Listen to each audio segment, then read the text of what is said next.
Okay, good evening, everyone. Welcome to the Ancaster Memorial Arts Center and the Vertman Studio Theater.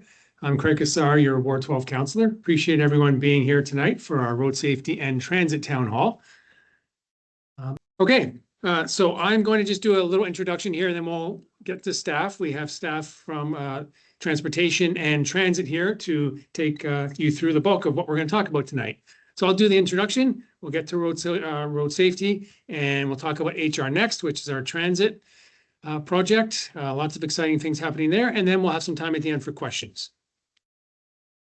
And as has been mentioned already, we know there's a World Series game here. We scheduled this town hall, before the Jays even clinched a playoff spot. So I took some heat for this earlier today. Why are you scheduling it on a day of the World Series? But we're scheduled to 8, and you'll be able to get out of here if you want to. Okay, in terms of land acknowledgement, we do this at any Hamilton meeting. Instead of just a rote repetition of what's on there, I like to highlight things that are going on in the city and to participate in the path of reconciliation. The Ward 1 office is actually putting on a couple of talks around for Treaty Week. One of them is Treaty History Woven Through Wampums, and it's by Brian Charles, November 5th, 7 p.m. at the Westdale Theater. So you can look at the Westdale Theater website if you're interested to register for that. They are free talks. Just a quick look at the prior town halls we've had. Maybe some of you have been to some of them. We've had a whole bunch over the years. This year we had one on Hamilton Police were here. We had one on climate change, rain ready, and pollinators. Most recent one was planning and development. And of course, today is about road safety and transit. And before we get into things, I just want to mention, maybe a lot of you already signed up. In addition to town halls, we have a monthly newsletter called Craig's Current. There's a snapshot on the screen there of the current September issue. We'll have October's out by the end of the month, and that's when we issue them. And we cover a whole bunch of topics. So if you're not subscribed, you can go to craigcassar.ca. On the main page there is a subscribe button. craigcassar.ca is the website. Just some ground rules before we get into things here. Just ask everyone to be respectful in their communication at all times. I know topics of your city people are very passionate about, which is great. Just want to make sure we're very respectful to each other and to staff.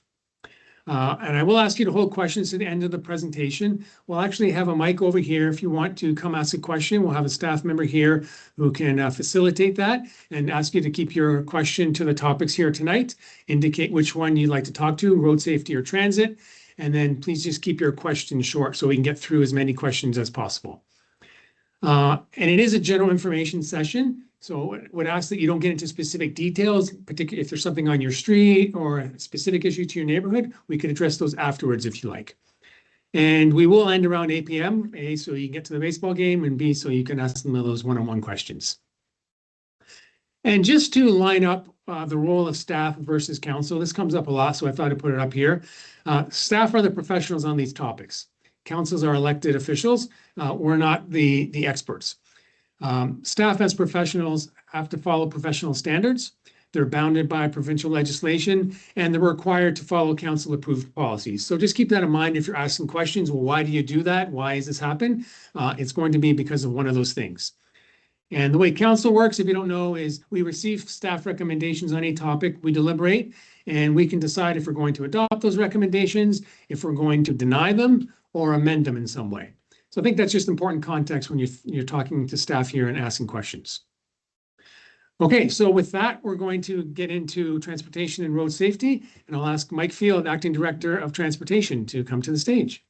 Good evening, everyone. My name is Mike Field. I'm the Acting Director of Transportation in the Public Works Department. Thanks so much, Councillor, for inviting me tonight and my team and holding a town hall about roadway safety. It's always nice to have the opportunity to come out into the community and provide some information about what we do, why we do it, and how you can engage with us. So here's the agenda of what I'm going to cover, and then some of the other staff who are here with me. Not only does the Transportation Division have representation here today, but we also have transportation planning with Jill over there and transit, so not just my division. So I'm going to give you a brief introduction to what the Transportation Division does, and then we'll go into the city's approach to roadway safety. And then we'll give you some more information about what happens when you have an interest in roadway safety, you want something done on your street, how we intake that, what we do with it, and how you can engage with us. And then we've got some highlights of what we've done and what we're planning within the ward. Not a complete list, and we're not going to go into details of all of them, but just some highlights. The councillor made mention of a previous town hall that was about old Dundas and old Ancaster corridor. We're going to touch on that just briefly, and then we're going to talk a little bit about the recent closure of old Dundas at Wilson and Rousseau to give you kind of an update of where we're at with that project, but also why we did it and what we expect the next steps are. From there, we're going to kind of zoom out a little bit, and we're going to talk about how we manage the transportation network, not only in this ward in Ancaster, but across the whole city from a transportation lens. And then Jill is going to come up and she's going to zoom out even further and look at how transportation is managed from a planning perspective or from that, that really macro lens. And then Transit's going to come up here and talk about HSR next. And then the councillor mentioned we will have questions and answers. So Transportation Division, this is our mission here. We endeavor to provide a safe, convenient, accessible, and efficient transportation system in Canada, or not in Canada, in Hamilton, sorry. So the Transportation Division is comprised of three sections. We look after basically everything that's within the right-of-way, within the road network of the city. And we have three subsections. Transportation Operations, which my staff are here tonight, are from Transportation Operations. They look after the city's traffic network, traffic signals, street lighting, roadway safety as part of that equation, engineering. And then we have another section that's called roadway maintenance, obviously self-described, but they look after the maintenance of the roadway, potholes, winter maintenance, all those sorts of things. And then we have a supportive section called business initiatives that looks after kind of the administrative type of thing for the division, sorry. As a division in the city, I think we're the second largest division in public works. Transit is number one with, I think you guys have almost 1,000 employees, and we've got around just under 480 in the transportation division. The councillor, it's a good lead into what the councillor was mentioning from a staffing perspective. At the highest level of what guides us of what we do in the transportation division, but in other divisions as well, are the policy framework. That was a really great point that councillor brought up. If you're wondering why we do something, it's probably driven by policy or something along those lines. So I just have some key policies that govern us in the transportation division. Right on the left-hand corner is the Vision Zero Action Plan. I'll talk about that, but we have other important ones there: Cycling Master Plan, Parking Master Plan, Transportation Master Plan. So these are the governing framework or policies that we rely upon when we're making decisions and looking at how to best manage the city's transportation network. Just briefly, I know the focus is about traffic and roadway safety, but roadway maintenance, I just touch on it as part of the introduction. They have their own mission statement. You can see it there. And the city split up into 4 districts from a roadway maintenance perspective. Ancaster Ward 12 lives within what we call District West, and that district looks after all of the roadway maintenance things. So if you have a complaint that you sent in or a concern, it will be routed to the District West. We also have just at the top, of programs and contracts group that looks after larger contract services, repaving, larger, more citywide initiatives, not specific to one ward. In transportation operations, this is my home position. When I'm not in the acting director role, I look after this group as the manager. My team is made up of 5 subsections. Just at the very top, we have operational component of the section: signals and street lighting and signs and markings. These are the folks who are on the street, building and maintaining the city's traffic signals, street lights, signs, and pavement markings. And then there's 3 subsections that are more technical in nature, starting with transportation engineering. They do obviously the design and engineering of the city's traffic infrastructure.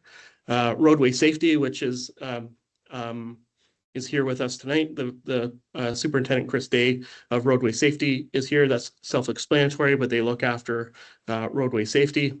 And then Transportation Systems, which is here as well. Transportation Systems looks after the way the transportation system operates with signal timings and all that sort of thing about the more technical side of the work. So I would hope that everyone's familiar with Vision Zero and the city's commitment to Vision Zero. Vision Zero is approach that council approved in 2019. It's a approach to looking at roadway safety in a different way, and it started kind of in the 1990s in Scandinavia, actually, and it goes along the principle that there's one goal, that there should never be a fatality or a serious injury collision that happens on the city's road network, and those are preventable actions. And so as a municipality, and what we need to do is work towards getting to the zero.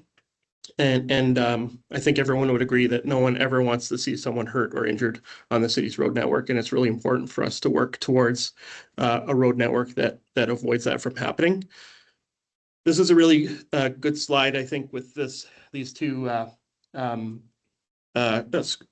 squares here, traditional approach versus Vision Zero, to kind of explain a little bit of how it's different, because maybe that's not as evident just with the word Vision Zero. But traditionally, we would talk about traffic deaths and saying that it's just something that happens in life. Like, people die on the roads, just something that happens. And the Vision Zero approach says that those traffic deaths don't need to happen. They're preventable. So we should do something to try to figure out how to stop those from happening. The way that we used to look at roadway safety is people need to behave perfectly on the roadways.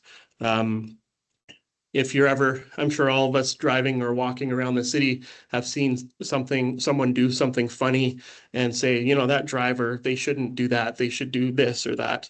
That's kind of the old way of thinking, that people need to drive perfectly. They need to have perfect behavior when they're driving. But the reality is that people make mistakes. And that we need to make sure that when they make those mistakes on the road network, it doesn't result in their injury or their death. We can't ignore that people don't make mistakes. So the infrastructure needs to be built in a way that has some inherent flexibility. So when someone makes a mistake, they're not injured or die. This is a really important one when you think about your view about roadway safety is preventing collisions. That's impossible. We can never prevent a collision from happening. There will always be collisions within the road network. But like that Vision Zero principle is saying, when they do happen, we don't want someone dying or injuring or being injured. So it's important to know that having collisions within the city is okay, provided no one's being hurt or killed in those collisions, because it's impossible to remove collisions. And then that last one, individual responsibility. That's that, you know, that idiot driver should have done this or that. There's probably some reason why that person did whatever they did. So Vision Zero works on a systems approach, looking at things collectively together. I like using the analogy of, I think I've made it before, a piece of Swiss cheese, where you have a piece of Swiss cheese, has some holes in it, things fall through, it's not a perfect piece of cheese. But when you start putting another piece of Swiss cheese, some of those holes get blocked up. You put another piece, eventually all the holes are blocked up. That's a systems approach. So when we approach roadway safety, it's never one singular solution that's going to solve a problem. It's going to be a collective of different things all working together in a systems perspective to solve and resolve issues. And then the last one is saving lives is expensive. Can be expensive depending on what the countermeasure is, but not always. It doesn't always have to be expensive. Roadway safety in the city, I mentioned the Vision Zero program. We have, this is a picture right in the center of the Vision Zero action plan, which expires next year. And we're just working right now on the next version of that plan. And we're going to be presenting that to council in the new year with the evolution of what that Vision Zero action plan is, so we can continue the momentum of that program. We report to council every year with the annual collision report. And that annual collision report is, you can find it online. And it's a statistical representation of all of the traffic-related activity within the city, presented in a non-biased manner, just putting the stats out here. This is how many collisions occurred. This is how many fatalities occurred. So it's a really important document for us to publish publicly. In behind it is a large collision database that we maintain as a municipality that we really rely upon to help us guide where we're going to do work within the road network. And we use that a lot of data analytics to help us determine decision-making processes, but where we need to focus energies. And you can see some outcomes on the right-hand side there. One collision every 65 minutes in the city, one injury every 8 hours, one fatality every 23 days, one pedestrian collision every 2 days, and a cyclist collision every 3 days. And then at the very bottom, you can see where we're comparing ourselves against one grouping or 1 year against the current year, and we're showing positive reductions in a bunch of key factors. So the Vision Zero program is working. The road system in the city is getting safer. May not feel like that way some days, but statistically we can show evidence that it is in fact. Another feature that I want to just point you to in publishing data so that you can be informed for yourselves is our Vision Zero dashboard. So if you go to the city's website, hamilton.ca/Vision Zero, you can bring up this dashboard, and on the left-hand side, it has these boxes, and it's pointing out some key information that you may be interested in. How many red light cameras do we have in the city? If you were to click on that box, it would bring up a map showing you where they are. How many speed cushions, how many traffic signals, all that sort of thing. The one tool within this that I want to point you to is at the bottom row. There is a couple boxes there saying 2022 fatal injuries, 2022 non-fatal injuries. If you click on any one of those boxes, it's going to bring up a map, and it's going to show you where all of the city's injury collisions have occurred or fatal collisions. And you can zone into your neighborhood or an area that you have an interest, and you can see what's happened in your area. So you can even sort within if it involves pedestrians, if it involves cyclists. You can do a lot of kind of manipulation with it. You can go as far back as, I believe it's 11 or 12 years of data, maybe even a bit longer, or the current year. It's a really great tool for you if you really want to know if you have some suspicions about, say, safety of a corridor where you live. You can go into here and say, oh, but yeah, there is a collection of collisions here. So I think that's a tool for you to help engage with us too. And you know, we're never afraid of residents coming informed to us saying, I see that the intersection near my house, there's been 10 collisions in the past 5 years. Why would that be? Like, what are you doing to make it safer? So those are tools that are available to you that I would encourage you to take a look at. I'll just pause on this briefly before I hand it over to the next speaker, but these are the contacts for the transportation division. You have the handouts, but these are the key contacts that you can get a hold of us. I also included Hamilton Police Services because they're one of our partners as well. They do the enforcement part of the road network. We don't do any enforcement at the city. That's Hamilton Police Services have to do that. And then, of course, your councillor's office is another conduit for you to come to us. It's quite regular that we coordinate on issues and concerns, and we communicate back and forth. So I'm going to hand it over to Chris Day. He's the superintendent of roadway safety. We're going to go through the intake process of when you have a concern, how you can come to us, and then what we do about it.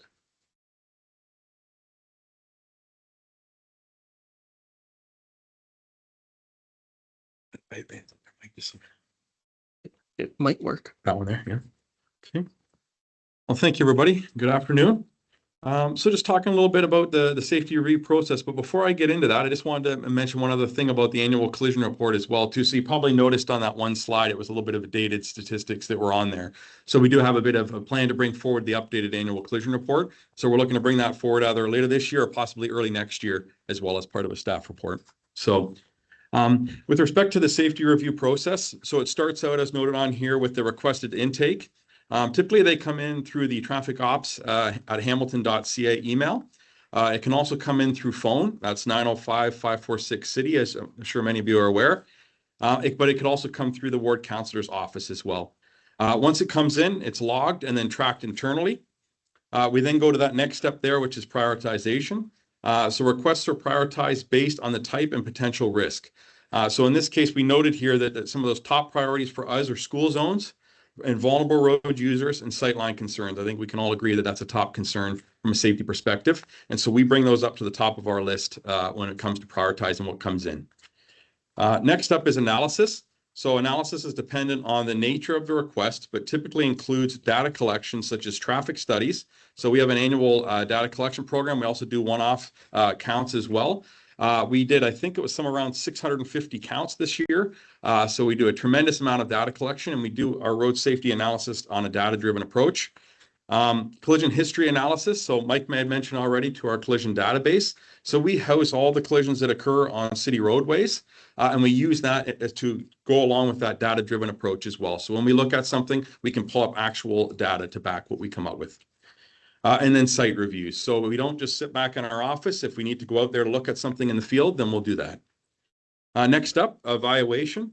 So if a road issue is present based on the analysis, we'll look at some alternative solutions and measures are then developed, ranked, and selected. So we'll do that evaluation piece. And then as I'm sure you would all know, then we look to implement that. So for solutions, our action through internal or external resources. So we do have some internal staff that can do that. We have a sign group that can go out there sometimes and do some sign installations and things, but we can also contract that out potentially as well as part of tenders for capital projects and different things. So those are, again, incorporated as part of maybe a planned capital road projects. It doesn't note here, but I will note that we also have certain programs as well that can do certain things. Like I mentioned, if it's a sightline review or something like that, and we determine there's some vegetation that needs to be trimmed back, there's some in-house resources that can do stuff like that as well. And then the communication is provided to the requester, the person that complained or brought forward that concern, and then or broadly as necessary. So if we have to go out further with some more communication, or to the councillor's office as well. See if I can get this to proceed here. There we go. So we want to talk a little bit about some particular highlights for road safety within the ward. So I'll go through this. I know it's a bit wordy. I apologize up front here, but there's a lot to get through, which is, I think, a good thing. So from a traffic calming projects perspective, before I go any further, I just want to highlight Michael Turco here from the roadway safety team. He's a project manager within your ward and does a lot of the heavy lifting for roadway safety.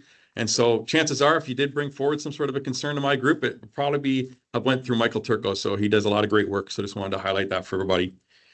But first up here is Kitty Murray Lane between Garner Road and, I'll probably butcher the word, Rolfson Drive, speed cushions, which were installed already. Fair Street speed cushions as well were also installed recently. We have John Frederick between Southcote Road and Annalee Drive speed cushions that is planned to be installed this year, as well as Senior Drive between Stradcona Avenue and Nakoma Road, which we have some speed cushions planned as well for that. As well as Nakoma between Senior Drive and Waban Place speed cushions are planned to be installed this year as well. And then we have in the hopper as well Hamilton Drive speed cushions, which will likely happen next year. And we're also looking into Meadowbrook Drive traffic calming as well too. Next up, another great programs that we have, which there's been a lot of discussion in the media about in particular, but automated traffic enforcement. So there's two pieces currently that we have with the city, and I'll use that word currently. Automated speed enforcement, and then we have red light camera program. Okay, so I'll touch on automated speed enforcement first, and we have a good caveat here that we say plan / to be determined. I'm not going to go into that right now unless Mike has to get into it later maybe, but I'll say that upcoming, we currently have planned automated speed enforcement location on Panabaker Drive between Garner Road West and Braithwaite Avenue. And so again, I can't speak too much to that right now, but it's to be determined there. And then past automated speed enforcement locations on Jerseyville Road East between Fiddler's Green Road and Meadowbrook Drive. That was May 2022. We had a location there, as well as Kitty Murray Lane between Stonehenge Drive and Garner Road East. Again, that was September 2022. So we have done ASC in the ward before in the past. We also have some existing red light camera locations you might not be aware of, or maybe you have. Golf Links Road at Meadowlands Boulevard. Southcote Road at Garner Road East and Wilson Street West at Highway number 52 / Trinity Road South. So we have some good automated enforcement within your ward. So next up, some other notable initiatives. These are just recent 2025 ones. We've done many things as well in the past, but this is more recent. So Mineral Springs Road speed limit reduction from 40 to 30 kilometer an hour for curves at or near Old Martin Trail based on a safety review, and we're looking to install those in 2025. Golf Links Road, Mohawk Road / Stone Church Road intersection. I'm sure many people are aware of that signalized intersection. There's currently a safety review underway for that, so there could be some measures coming forward as well for that intersection. Development of a rural road safety toolbox, which will be based on best practices and available tools for improving safety for all road users on rural roads. And that toolbox is planned to be completed either late this year or early next year. And again, we plan to bring forward some good measures within that toolbox that will allow us to be able to use in certain areas within the rural area. Highway 52 between Powerline Road East and Mineral Springs Road, short-term safety improvements. We put some of those in place already. Those are pavement markings, for example, some road signage and dynamic speed signs. Those dynamic speed signs are the ones that display the speed as you're approaching them. You've probably seen them many times around the city. And then as well as the plans for installation of a northbound left turn lane for Highway 52 at Powerline Road West, with those intersection improvements planned for 2026.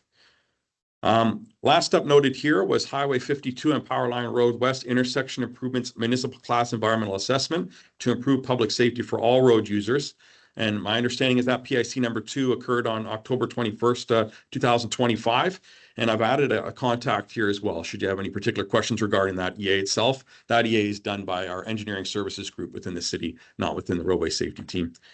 So maybe with that, I can hand it back to Mike. Thanks, Chris. That's just some basic information about the roadway safety program. I think it's important that you get the overview of when you contact us, what do we do with it? The triaging piece is a really important piece for us because we get so many requests every year that far exceeds the number of staff that we have within the roadway safety team. So just like at the hospital, if you go to emergency, the very first person you see is the triage nurse, and they're deciding whether or not you need to see the doctor right away or not. We do basically the same thing where we're triaging those intakes based on, as Chris mentioned, a safety priority.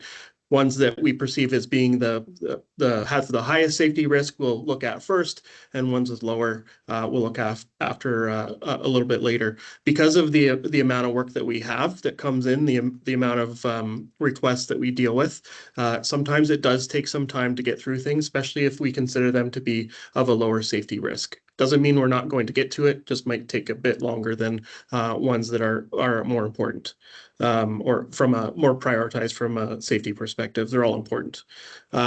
Just a show of hands, if you don't mind, did anyone attend the old Ancaster, old Dundas town hall that was last year, Councillor? Or a couple of years ago? Nobody? Okay, I won't go into a great level of detail because there's a lot to be said about this, but I'm sure some of you are aware of the historic concerns with Old Ancaster and Old Dundas Road, that whole corridor, about lots of concerns about speeding, unsafe conditions for many different road users, for cyclists, for pedestrians, all those sorts of things. We had several attempts where we were trying to manage the safety on those corridors over the years, and we undertook a comprehensive roadway safety audit, which is a very intensive study. We will look at a whole bunch of different things, but we look at it in a very detailed method so that we can start figuring out solutions to deal with the corridor rather than piecemealing things like we were doing previously. So we completed an intensive roadway safety review using a consulting firm for the entire corridor, and there's some information about that project on there at the bottom.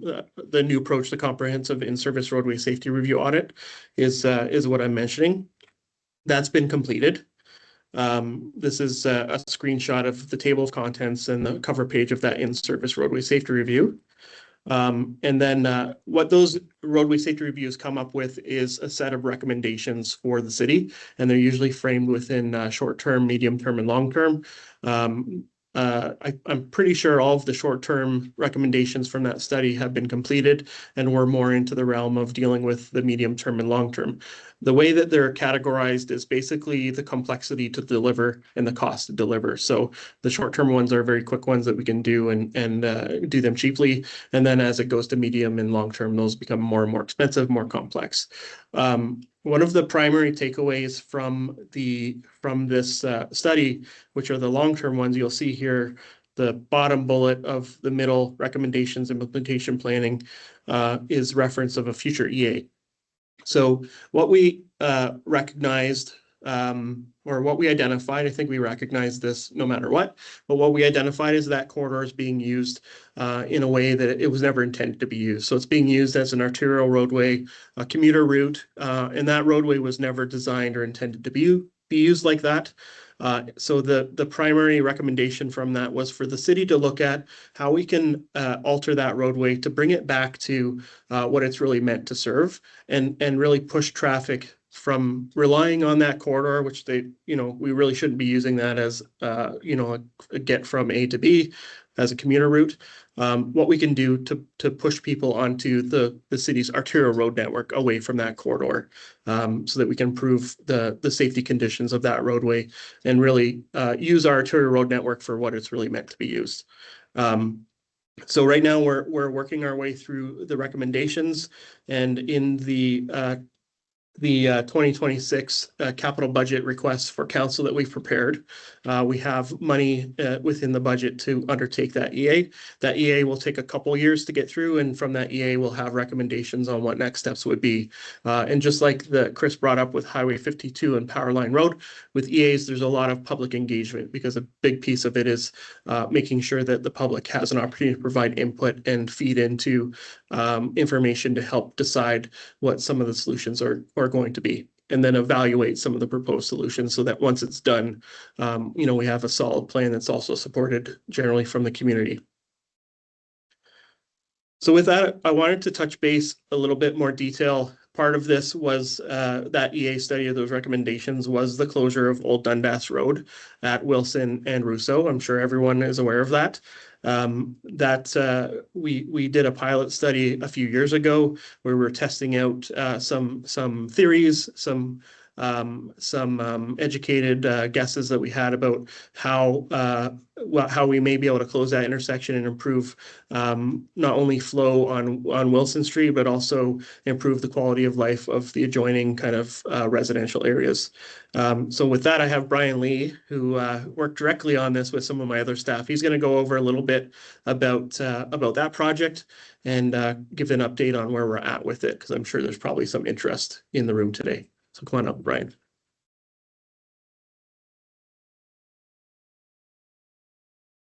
All right, thank you, Mike. So I've got a couple slides for you tonight or this evening on the Old Dundas Road closure.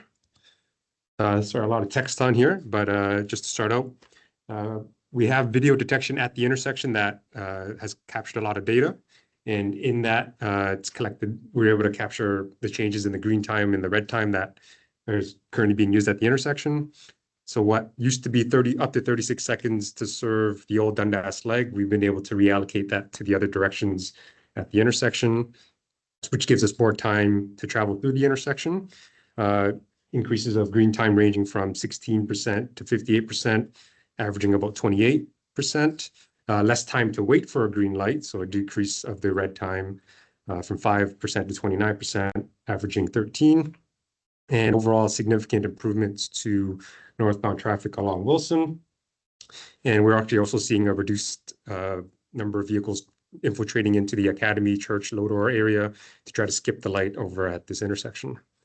We are seeing a bit of longer queues along the southbound movements, but they are being served more frequently now because we've been able to give them more green time.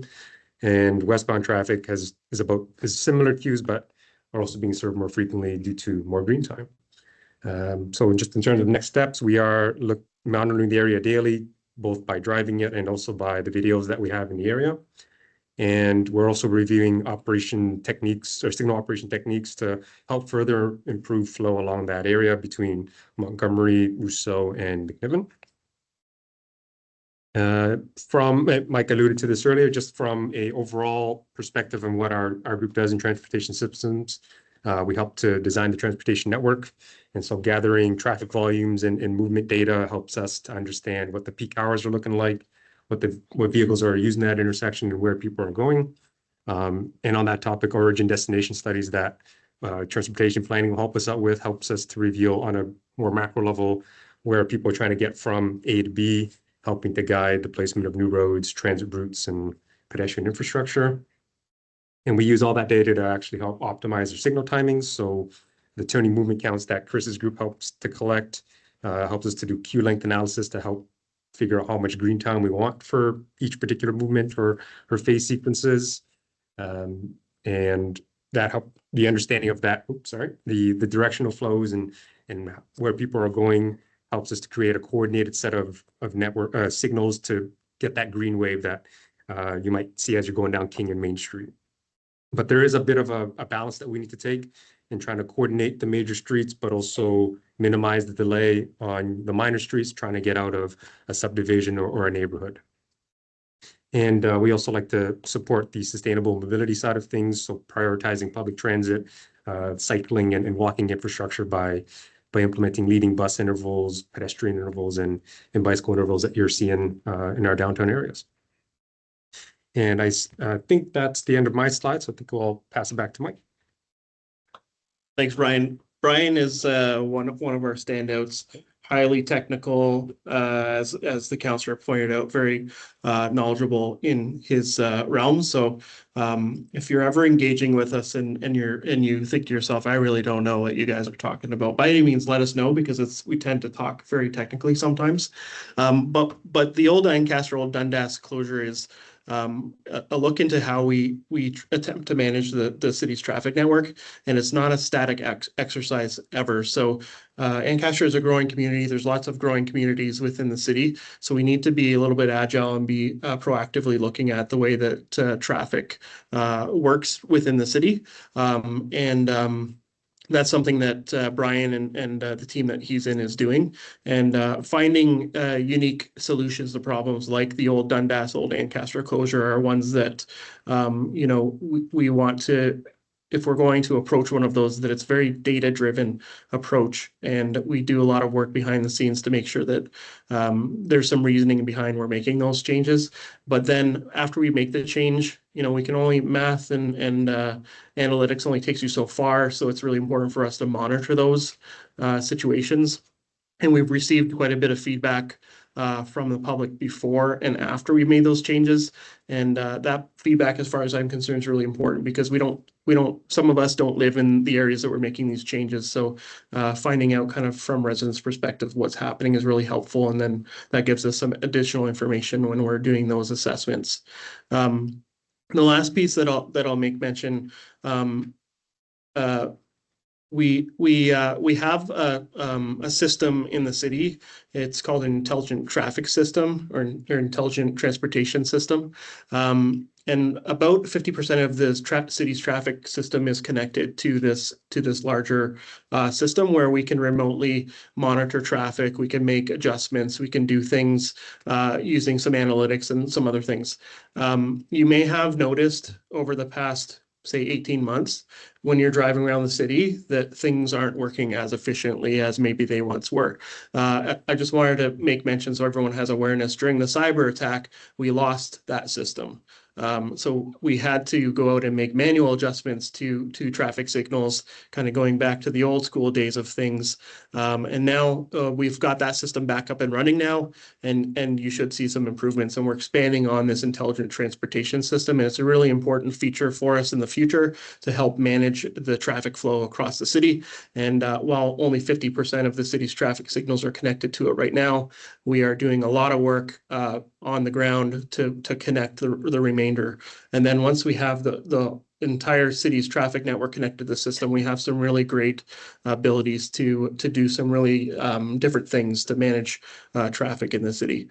The one thing that we can't manage, though, is when there's construction that's occurring that's doing road closures or detours, whether those are planned or unplanned. There's one I just saw in Wilson. I think it's a water main break or something that Hamilton Water is doing. So those present some unique challenges while we might make some traffic signal adjustments to help ease the flow of traffic or establish detour routes. There's no way of escaping that they're impactful to the way that the transportation network, regardless of what mode of travel you're taking. Unique to this area here is its proximity to the 403, to the highway. And when there is a collision on the 403 and all of that traffic is looking to escape the 403 and cut through city roadways, there is not much that we can do about it. And I use the analogy, one of the systems guys told me, it's like, pushing Niagara Falls through a garden hose. So no matter, how much we pull the nozzle on that garden hose, we're not going to get that water out of there. So I know that those are really frustrating situations because it locks down the traffic, especially in Ancaster when there's not too many routes in and out of Ancaster. And when we have something that happens on the 403 or construction, it really locks things down. And while we make attempts to ease traffic flow, there's little that we can do some cases just based on what the scenario is. Similar thing happens in Ward 5 next to the Skyway. So if the Skyway is closed, they just get infiltrated with lots of traffic. So I thought that was important, kind of setting what we're capable of doing, but also noting those situations that we're not capable of fixing as well. One last thing before I go over to Jill and me as well. We are very connected with the Ministry of Transportation. We meet with them quarterly, and we're always talking to them about how we can find synergies in what we do. We talk about what projects we're doing. We talk about what projects they're doing, so that if they're planning a closure on the 403, that we're not going to plan a closure on Wilson Street at the same time, for example. We want to try and coordinate those things so that we can at least have some hope of providing some relief to the traveling public as opposed to locking everything down. There is always going to be occasion that's an emergency closure. Obviously, those are inescapable. But with that, maybe I'll go over to Jill next. We can talk about transportation planning. Good evening, everyone. I'm Jill Julke, Acting Manager of Transportation Planning Services for the City of Hamilton. And just as Mike stated at the beginning of the evening, from transportation planning, we take a more macro view, and we're involved with, we're in coordination with various members of Mike's teams, but more towards the development side of things and identifying transportation network system requirements related to development applications, but also things that need to be built. So we're kind of the first line of, if it's not built, transportation planning deals with it. Once it's built, kind of goes over to Mike's teams, and they're the ones who help maintain it and keep it running effectively and efficiently. So brief overview of transportation planning is that we're a division within the Planning and Economic Development Department of the City of Hamilton versus Mike's teams that are located within Public Works. One of our main focus is the review of development applications through a transportation planning lens. And I'll get into that a little bit more of how that works, what we require in terms of that from a development perspective. So we also, again, work in coordination with several other city divisions, including Transportation Operations and HSR, which Nick will be up here in a little bit talking about that, to ensure an adequate transportation system capacity and appropriate traffic control are provided to support development. And that is development of all types, whether it is residential, commercial, institutional, any of the above. So transportation planning, through the official plan, Mike has talked about the policy framework before. The official plan is one of those policies. We can request transportation assessments for any development application submitted to the city that requires an official plan amendment, a major rezoning, or for any application in an area where there's the additional traffic generated by that proposed development could have significant impacts to the existing and or planned transportation system. And what I mean by a planned transportation system is new roads that need to be provided that have been identified through the Transportation Master Plan, the Airport Employment Growth District Transportation Master Plan, areas where we've identified that growth will occur and a network has been identified. So we try to, through these assessments that are required as as part of development applications, trying to make sure that everything is integrated and appropriately timed. In terms of what we can ask for studies related to development applications, we can do a transportation assessment, which is the main one that transportation planning would request. And that can be in various different forms, and we can set a scope for that, and we define a study area related to that. In conjunction with the roadway safety team of Chris and Michael and the rest of their staff, we determine whether or not a roadway development safety audit would be required as part of that application, recognizing that there could be significant implications to roadway safety in the area because of that development. And the other main one that we would normally ask for is a neighborhood traffic calming options report, which the transportation consultant for the developer would have to go out and assess the existing system there and identify what the appropriate traffic calming measures are if it's deemed that traffic calming would be required in the area. So back to transportation planning, we confirm the scope of all studies, and we work with the developer's transportation consultant to ensure that they're appropriately addressing all of the considerations that we have for a development. And as part of that, my team also conducts a triage, like Mike's team does, where we intake every single application. We sit around the table as a team. We talk about it at the table. We also have roadway safety when we're there. Staff from HSR are present at the table, and transportation operations. So we do a bit of a roundtable on each application, identifying what any concerns are, what any planned network improvements would be. So for example, Nick would let us know if they have plans to increase transit service within an area, because that impacts how we would have a study address the transit requirements in the area. So that is done for every application that comes across to make sure that we're taking that more holistic approach and identifying the appropriate scope for the study and the appropriate issues or concerns that should be addressed within the study. So transportation assessments themselves, no matter what form they are typically required to assess the existing transportation system operations, which means the way everything is operating today. And that's in terms of not only traffic operations, but also the multimodal approach, where we look at levels of service for pedestrians and cyclists as well, because we're really trying to shift the focus over to that multimodal and all road user approach to everything, to make sure that we're servicing everybody in a fair and equitable manner with an acceptable level of service. And then back to the studies, they also need to assess the background traffic operations. And what that is that the study horizon is typically 5 years beyond build out of development. So the background would be the general traffic growth within the area within that 5 years. Any planned developments that are proposed to occur within the study area that have some form of official application status tied to them are included in that. The background does not include the proposed development. So we're establishing a future base condition. Then the next assessment would be the future transportation system operations, where the development traffic itself would be added on top of the background as an incremental approach, which helps identify the specific improvements required to support that development.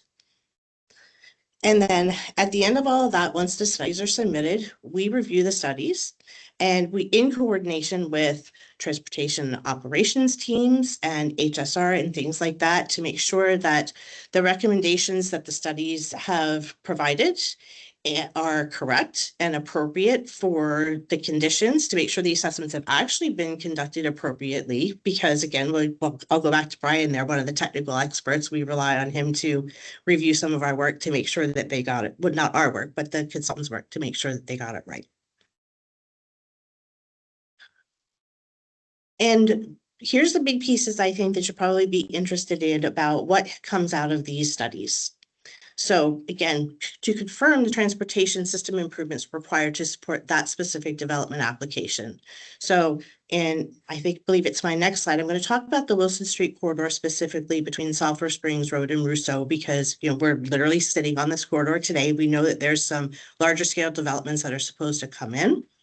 So in studies, we can also take that more broad approach of looking at multiple developments and the incremental impacts of each one, but then the overall impacts of them as well on a corridor, specifically if we know that there's going to be development, multiple development, larger scale developments happening within a shorter period of time. And that helps us as city staff to apply a comprehensive approach to the improvement identification and to coordinate the improvements where possible to ensure adequate capacity is provided when it's required. And what I mean about these coordination pieces, this ties into the work that other city departments are doing, such as through Mike's team and the assessments that they undertake to identify the need for additional capacity within areas, any type of improvements that are being driven by just the general growth in traffic. If something has been identified, but we know that there's an additional improvement required to support a development, coordinating the timing of those improvements so there's one construction taking place versus the city coming in doing improvements, then development coming in and doing improvements on top of that. So lastly here, the one thing that I want to stress in terms of development approvals is that they are not guaranteed to get approval from transportation planning. So we can decide to not support a development application if it's determined that sufficient transportation network capacity required to support the said application cannot be provided, or the development could result in significant impacts to the surrounding area where suitable mitigation can't be provided. And what I'm specifically talking about that is if we identify, I'm going to use I know that there's concerns with the Wilson and Rousseau development potentially creating cut through traffic on Lodore and Academy Streets. So that's a case like that where if there weren't mitigation put in place, then we could say or there wasn't a form that could be put in place, we could say that we did not support that development. But I will go back to Mike's discussion here about the improvements that they recently made to the intersection. So it's the work that they're doing is help alleviate some of those concerns, which then could trigger the fact that the impact of a development coming in would be much less than it was prior to the improvements that have been undertaken. And now, just give you a quick little overview of what we know about the developments that are planned to happen within this corridor. So the red dots are the ones that have a form of official status that are proceeding through the development application process. And the white dots are other ones that have been received but don't have an official status or are working through the process to the point of they will likely come forward at some point, but we don't know the exact timing.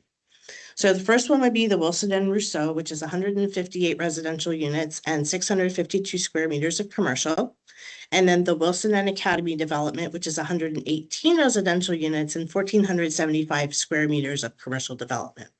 Between those two developments, there'll be a total of 153 AM peak hour trips and 259 PM peak hour trips. Now, in terms of what that means from a traffic volume perspective and impacts, looking at the intersection of Wilson and Rousseau and make a very broad and conservative assumption that all of that traffic from both of these developments went through that intersection, which in reality it will not, but assuming that it does, it represents about a 3% increase to the overall traffic volumes at that intersection during the AM and PM peak hours. And in terms of context, from a background traffic growth perspective, traffic generally grows at a rate of about 2% per year. So those two developments together represent about 1.5 years worth of general background traffic growth.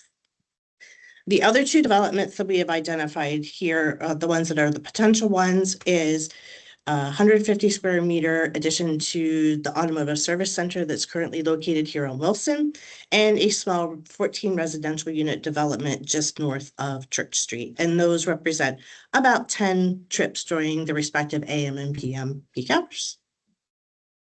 Okay.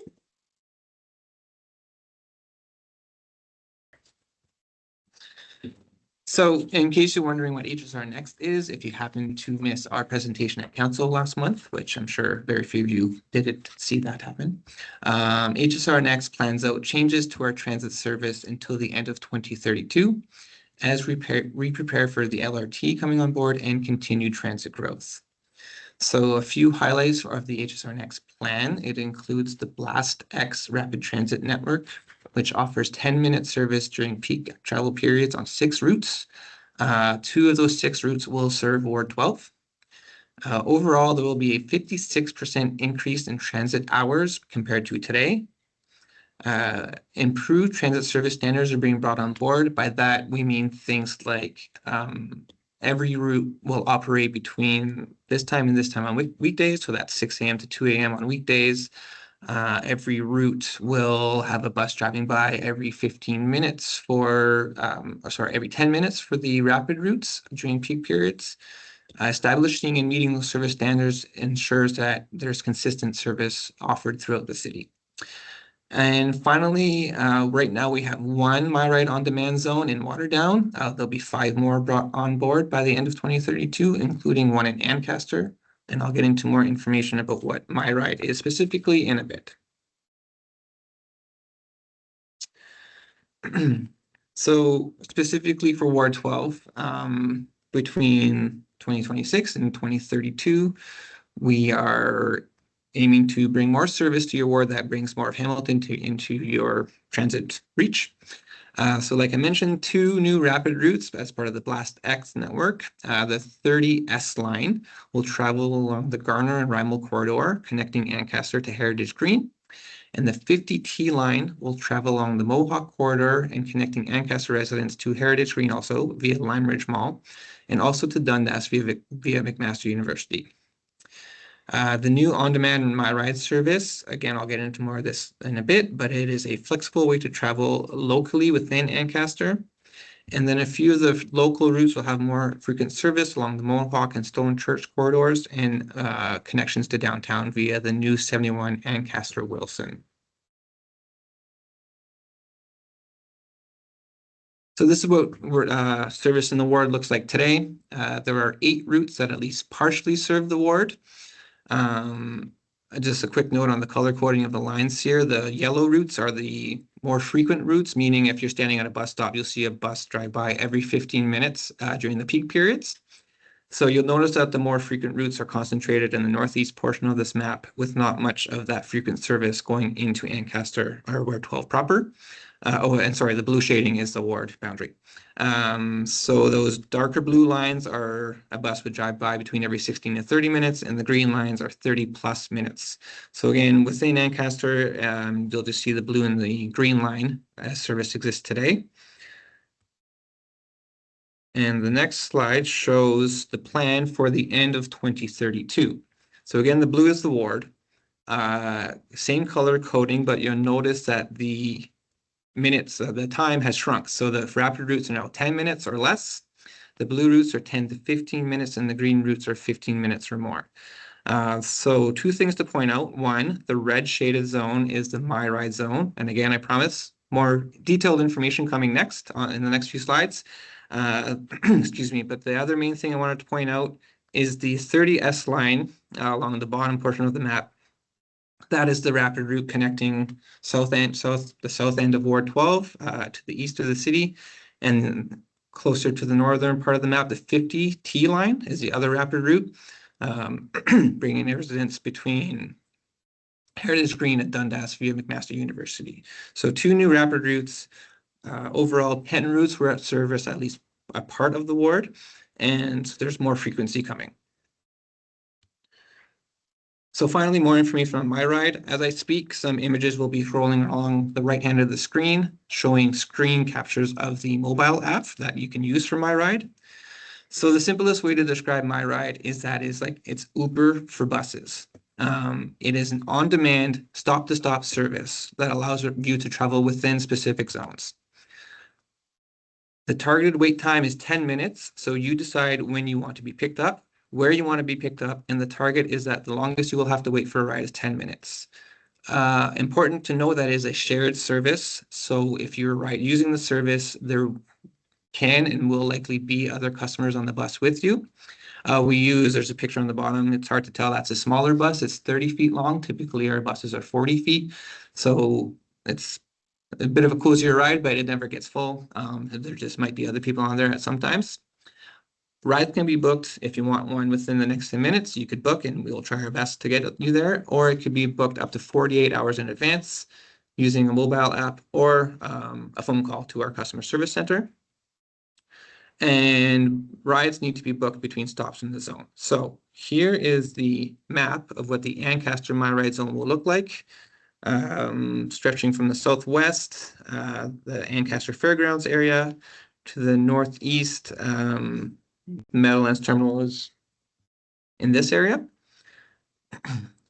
I've provided a map here of our current My Ride Zone. We only have one right now. By the end of 2032, we'll have 6. Just to give you an idea of what it looks like. So this is in Waterdown. All the dots you see on the screen are the stops. The red ones are just out of service today for various reasons, mostly construction. So within Waterdown, residents can book a pickup at any one of these dots and a drop off at any one of these dots within the zone. So the same thing will apply for Ancaster. We don't have the stops planned out yet, which is why I am just showing the general zone. Important to point out, the zone will connect you to 8 of the 10 routes serving Ancaster, including the 2 rapid routes. And the fare payment is the same fares as conventional transit, and the hours of service are the same as conventional transit. So it's easy to connect to conventional transit or from conventional transit to My Ride. Another major development for Ward 12 is the Ancaster Gateway Hub. 2 routes will serve this hub. The Route 30, which is one of those rapid routes I mentioned, and 71, which is more of a local route with connections to downtown. And this hub will also be in the My Ride Zone. The hub will include a shelter waiting area, real-time next bus arrival information, and provide an exclusive and accessible user-friendly environment.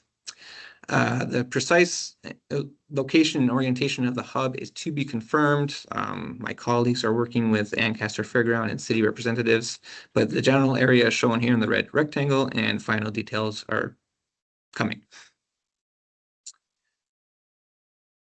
HSR Next will also bring improvements to the Meadowlands Terminal. So this map here shows current service today, excuse me, with 4 routes serving the terminal. By the end of 2032, there'll be 6 routes, including the 50 T-Line Rapid Express route. And it's also included as part of the My Ride service zone. And again, the other 5 routes will see increased frequency too, compared to what you have today. This is an on-street hub, and it will remain that way, but just serving more routes. And by on-street hub, I mean it is basically a series of individual bus stops close together so you can transfer between routes easily. So overall, what does this mean for a resident of Ward 12? It will be easier to get where you need to go in Hamilton, particularly throughout Ancaster. For a resident of Ancaster, it will double the number of jobs you can reach, helping you find better job opportunities and increasing the likelihood that your commute is competitive by transit. Even if your commute isn't competitive by transit, more people's commutes will be, taking people off the road, making your driving experience nicer. Transit benefits everybody. Businesses in Ancaster will also be able to double the number of people within their reach, helping grow markets and find new customers. For the short local trips that you might have thought of taking a taxi before, you could try My Ride. And for trips across Hamilton, you could use My Ride to connect to the rapid routes for a 1-seat express ride to other hubs throughout the city. So just a visual of what changes will mean between today and 2032. So this map here, the little figure of the person you could see is located at the Meadowlands Terminal. Excuse me. The color coding represents at 8 a.m. on a weekday. So tomorrow morning, if you're at Meadowlands Terminal at 8 a.m., within the dark blue area, you can access that zone within 15 minutes of transit. The light blue is 30 minutes, the teal is within 45 minutes, and the pink is within 60. So I'm going to switch between this slide and the next slide a little bit to show you the differences for access. So again, this is tomorrow morning at 8 a.m. This is what you could access within those timeframes. And in 2032, this is what that same access would look like from the Meadowlands Terminal. So you'll see the blue areas are growing quite a bit through Ancaster to the southwest, and the other areas are expanding outward. And another key thing to highlight is by 2032, you will have a 45-minute max ride to the waterfront for key destinations there and improve connectivity into Dundas. That is it for me. We are excited to bring HSR Next to Hamilton and to Ward 12. I hope you see the benefits that brings and you are willing to try transit more when it comes. And if you don't, hope your neighbors do and your experience on the roads is improved that way. Thank you.